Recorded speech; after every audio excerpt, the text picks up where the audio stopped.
A graça e a paz de Jesus Cristo.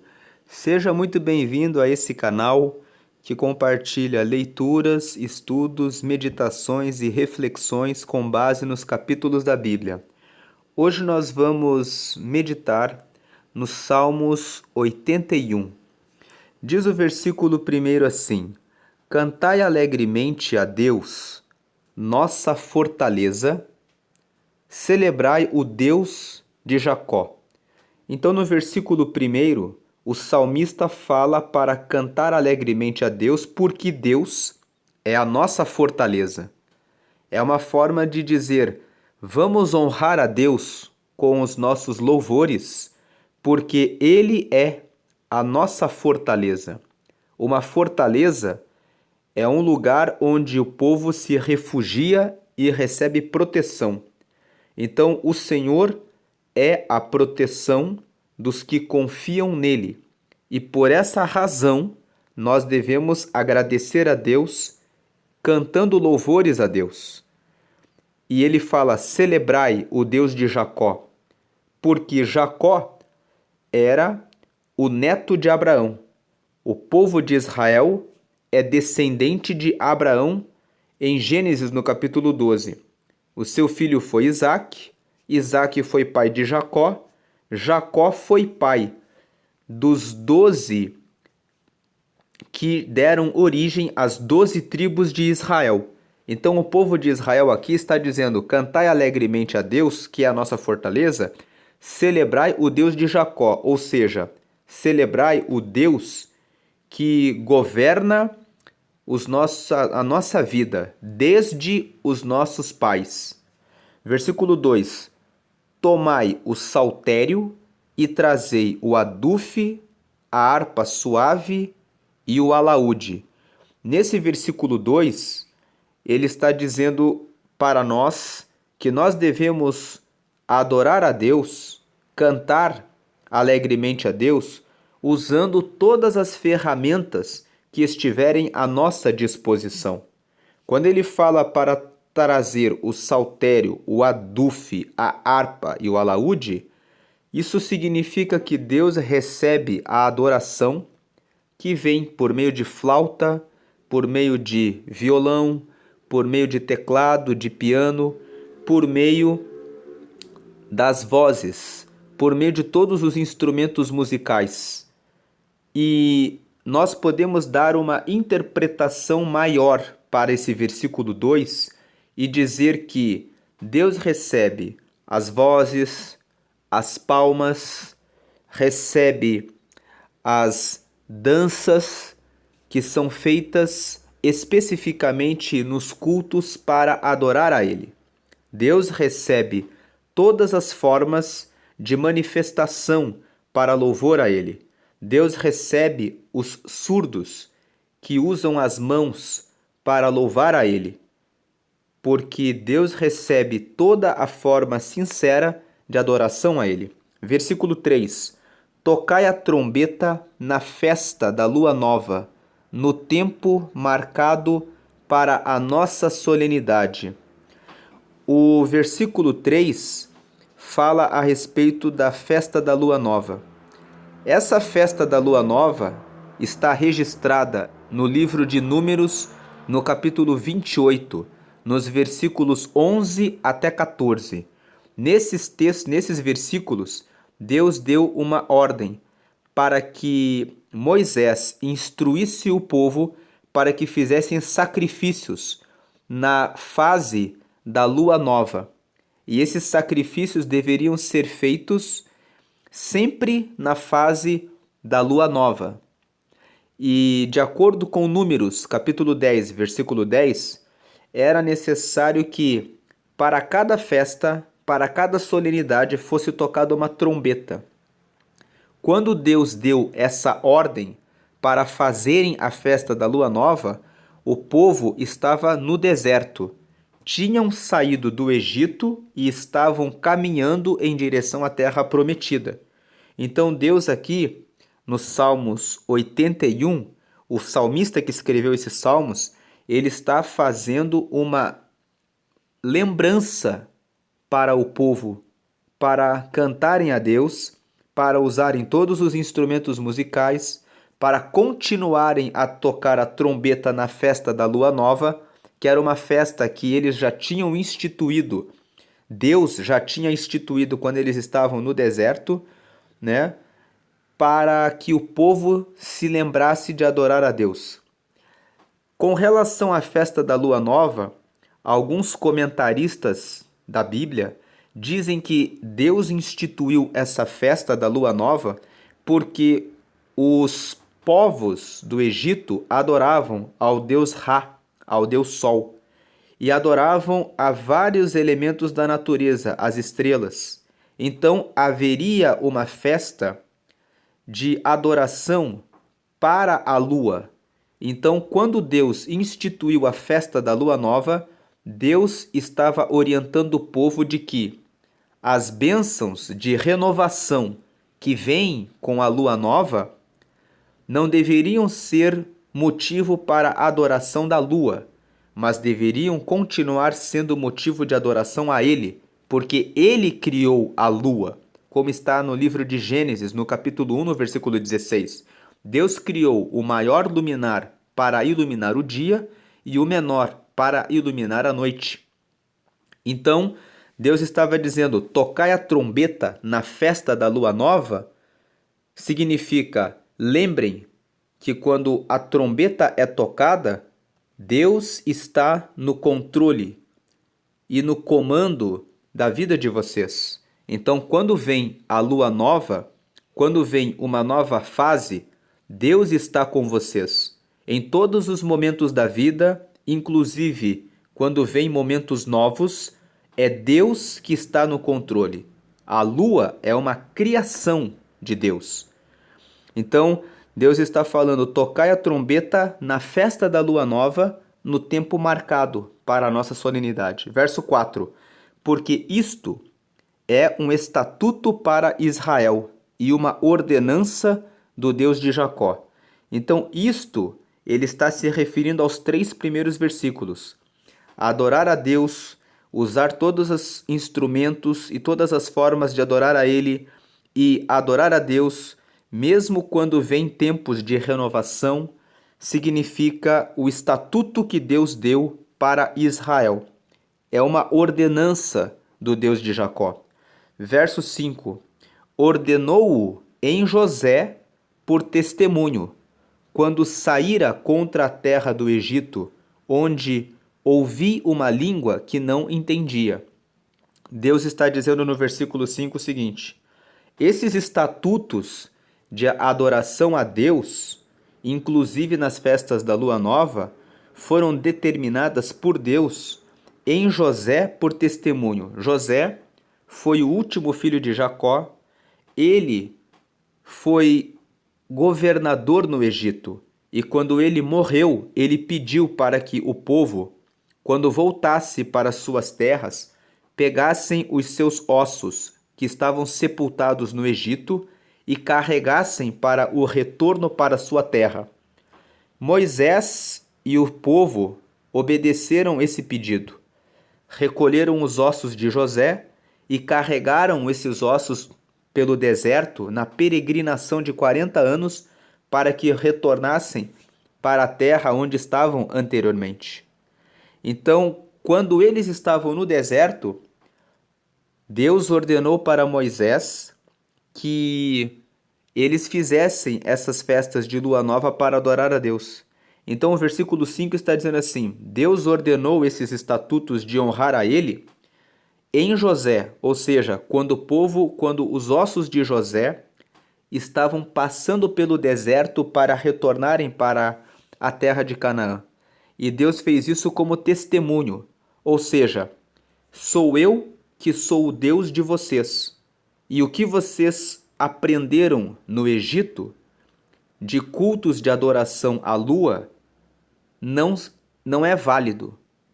Então, enquanto vocês estão indo para a terra de vocês em retorno e carregando os ossos de José, eu vou dar um testemunho para vocês. Façam a festa da lua nova, tocando a trombeta para mim, e lembrando que sou eu que faço as coisas novas na vida de vocês.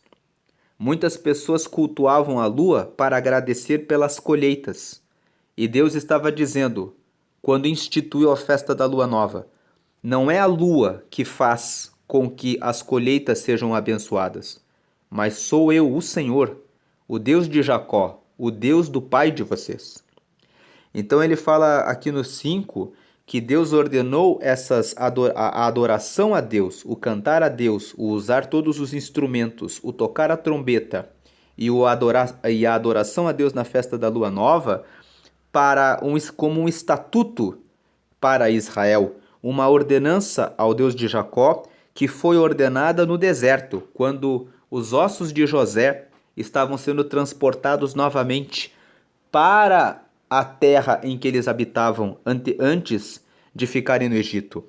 Quando vocês saíram contra a terra do Egito, onde ouvia uma língua que não entendia, ou seja, havia pessoas que estavam adorando a lua usando a língua egípcia, andando juntamente com os egípcios. E Deus está aqui dizendo: eu instituí a festa da lua nova porque eu ouvi que alguns de vocês começaram a usar língua que não é a língua vossa para adorar a lua. Então, essa festa de adoração, de adoração ao meu nome, ao Deus de Jacó, veio para eliminar qualquer dúvida de que o Deus de Israel, o Deus que criou os céus e a terra, que criou todas as coisas, é também o Deus que dá a colheita para o povo. Então a lua não deve ser adorada, mas o Deus de Jacó, que é o Deus que criou a lua e que criou todas as coisas, e é por isso que toda a honra e glória devem ser dadas apenas a Deus. Verso 6: tirei de seus ombros a carga, as suas mãos ficaram livres dos cestos. Deus está dizendo: quando vocês começaram a passar pelo deserto para voltar para a terra de vocês, eu tirei de vocês, dos ombros de vocês, a carga, porque o povo estava no Egito como escravo. Depois que José foi governador no Egito e morreu, depois de alguns anos, veio um novo faraó, que não lembrava do bem que o José tinha feito para a nação do Egito. Então ele começou a olhar para os israelitas como escravos e os escravizou.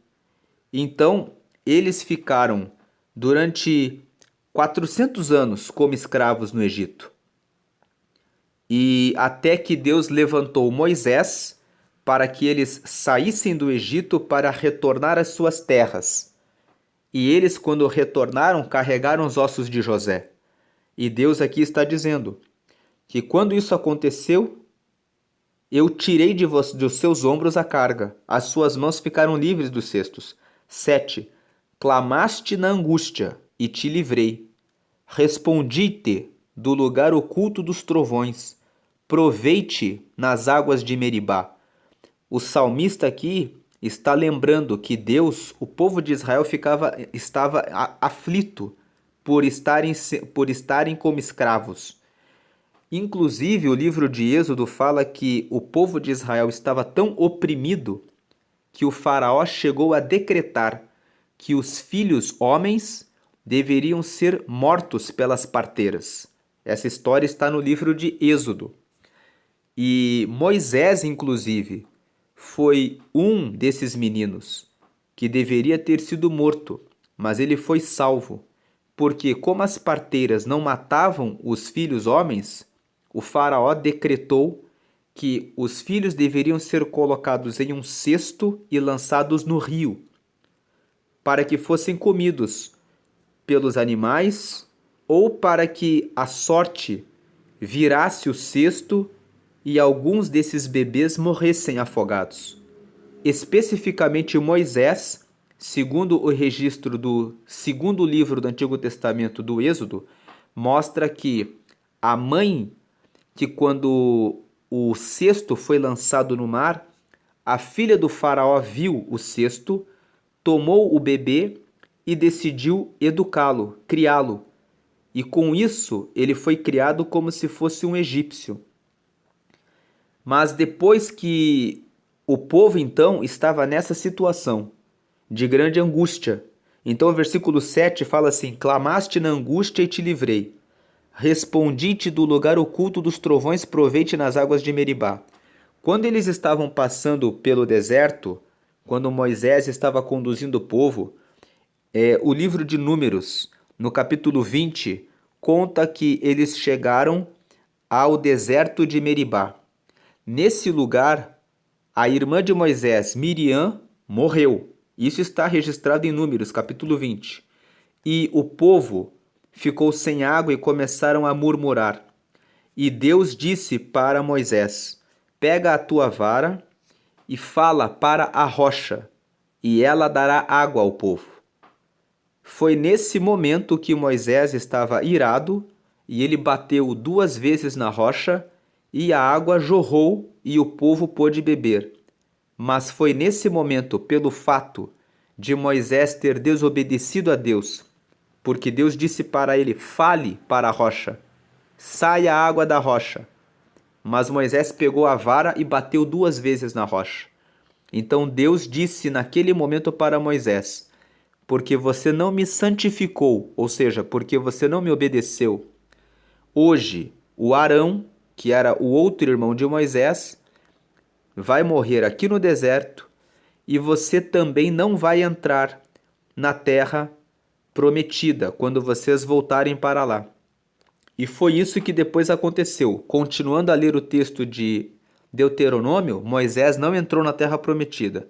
No mesmo capítulo 20, no começo, conta a história da morte de Miriam, que era a irmã de Moisés, e depois nos últimos versículos do capítulo 20 conta que Deus falou para Moisés tirar as roupas sacerdotais de Arão e dar ao seu filho Eleazar, e Arão morreu no monte Hor, ali mesmo.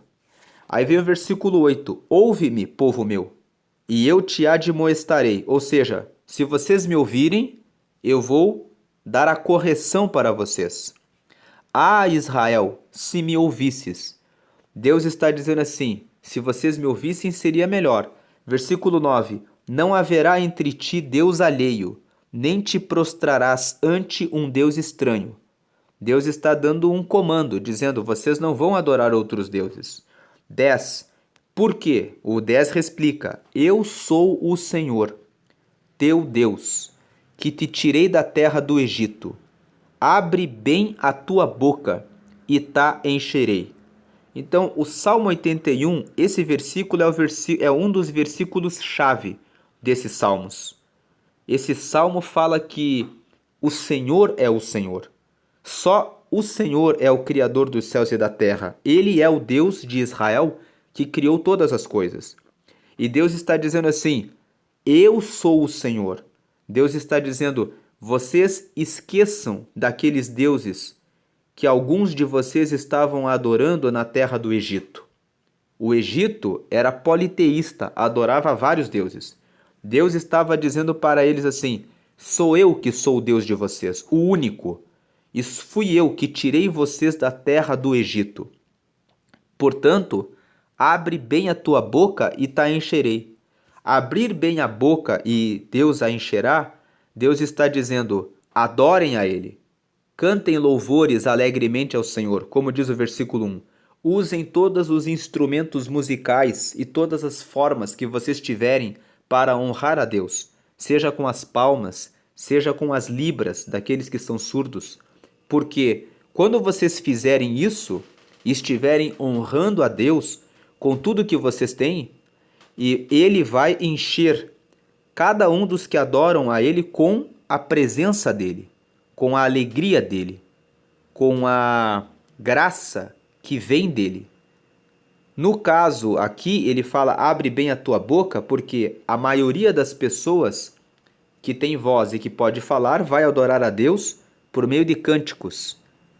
Mas esse versículo 10 pode ser interpretado da seguinte forma: você que tem o ministério de evangelizar uma pessoa, de fazer uma visita num hospital, de pregar para aqueles que estão dentro de um presídio, de pregar para as pessoas que estão na rua fazendo evangelização, ou de anunciar o reino por meio da pregação, da apresentação, exposição da palavra em uma comunidade, em uma célula, abra bem a tua boca, honrando a Deus, falando e ensinando as pessoas a respeito daquilo que se refere a Deus, porque Deus encherá a tua boca. Versículo 11: Mas o meu povo não quis ouvir a minha voz, e Israel não me quis. O salmista Deus aqui está usando o salmista que escreveu o Salmo 81 para relembrar o povo de Israel, que o povo ficava caminhando no deserto, mas ainda não adorava a Deus. O povo tinha muitas vezes reclamações contra Deus. Israel não ouvia a voz do Senhor, e muitas vezes Moisés tinha que repreender o povo, dizendo: parem de reclamar, parem de murmurar. Deus é Deus, Deus já está tirando vocês da terra do Egito. Deus está levando vocês para uma terra boa. Por que vocês estão reclamando? E muitas vezes o povo murmurava. E Deus aqui está dizendo: o meu povo não quis ouvir a minha voz. Versículo 12: pelo que eu os entreguei aos desejos do seu coração, e andaram segundo os seus próprios conselhos. Deus aqui está dizendo que quando nós não queremos ouvir a voz dele, ele deixa que nós andemos pelos nossos próprios conselhos. E é uma grande tolice quando nós andamos pelos nossos próprios conselhos, porque nós colhemos consequências que poderíamos ser poupados se apenas ouvíssemos a voz do Senhor. Verso 13: se o meu povo me tivesse ouvido, se Israel andasse nos meus caminhos.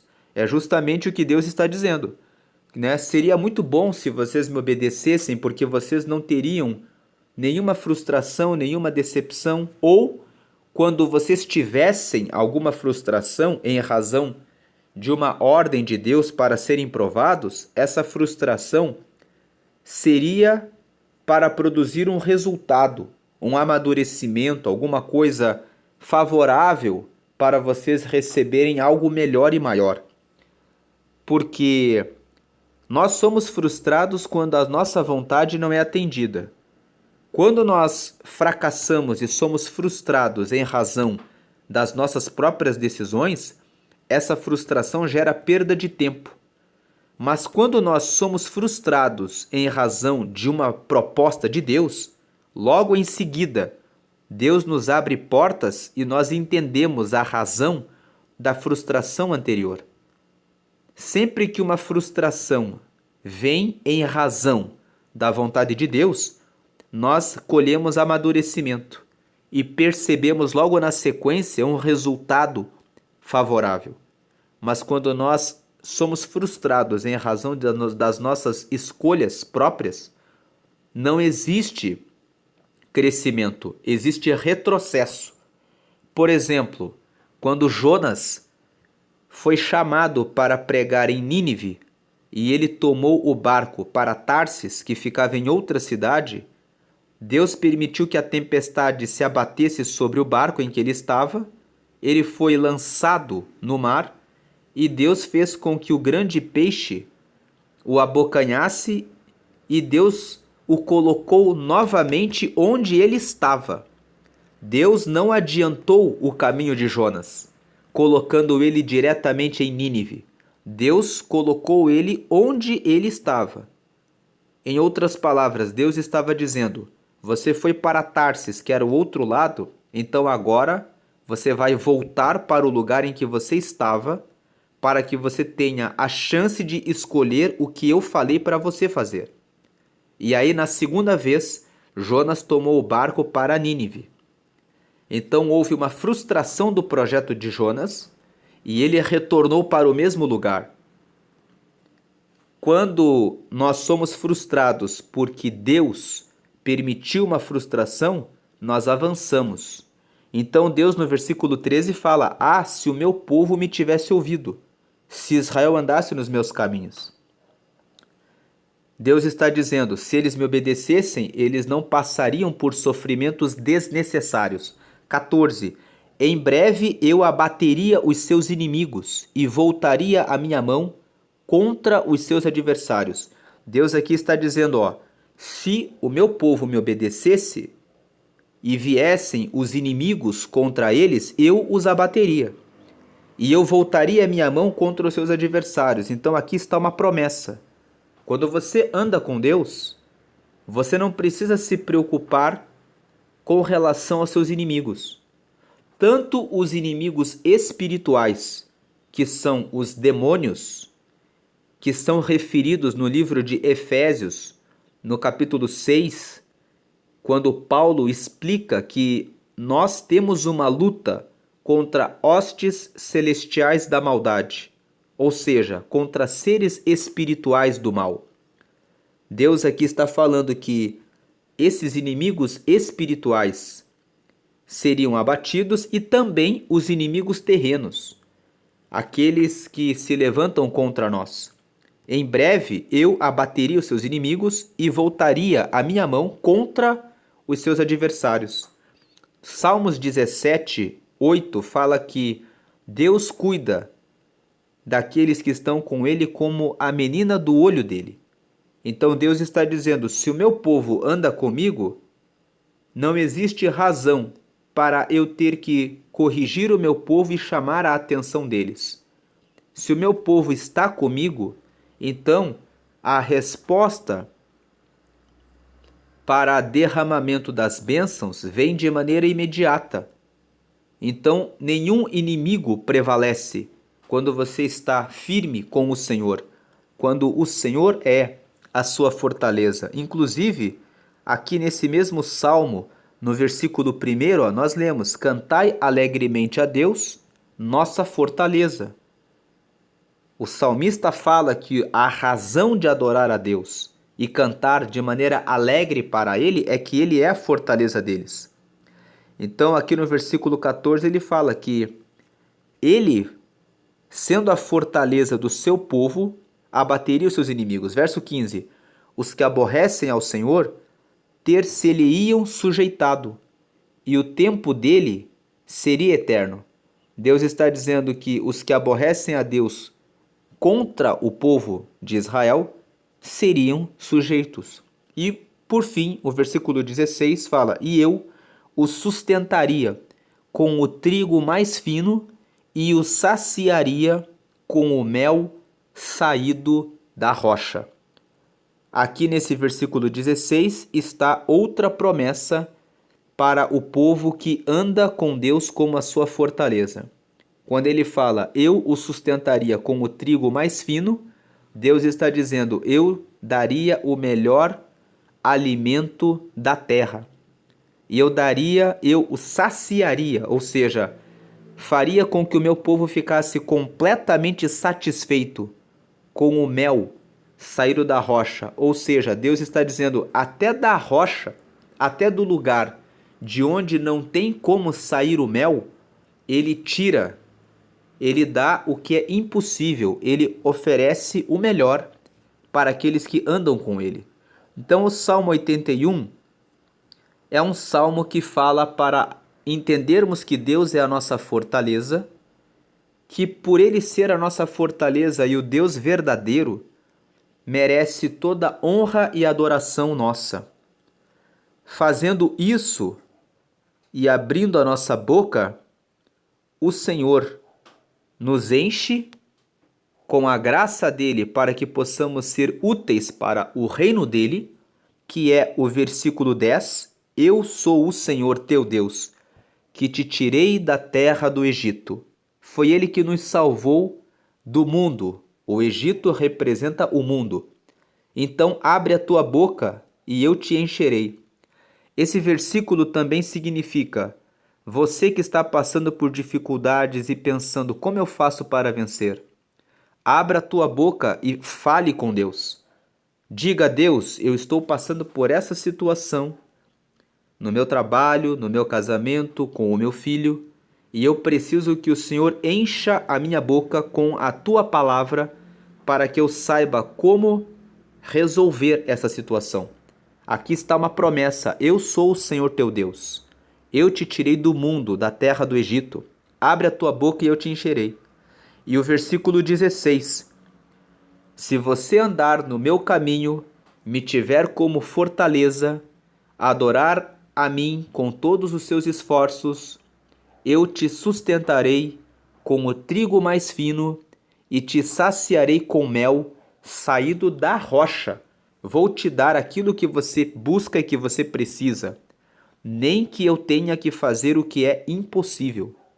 Tirar mel da rocha fala de Deus trazer a provisão de onde você não pensa, não imagina quando você não tem.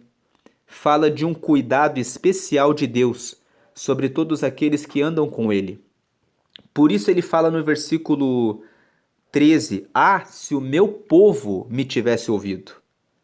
Como se dizendo assim: se vocês me ouvirem, vocês têm tudo comigo, inclusive, aqui mais uma promessa no 14: os vossos inimigos não prevalecerão, eles serão abatidos, porque o Senhor guardará de todo o mal, serão sujeitos a vocês.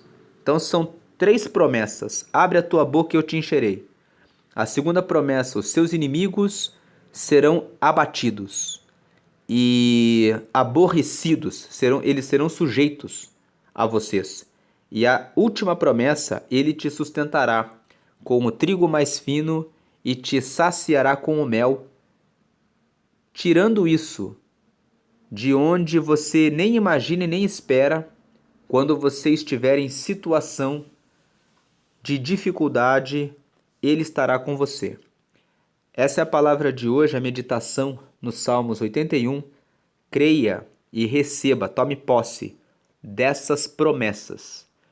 E compartilhe esse vídeo com aqueles que são seus amigos para que eles também recebam essas promessas sobre as vidas deles. Deus abençoe a todos. Amém, amém.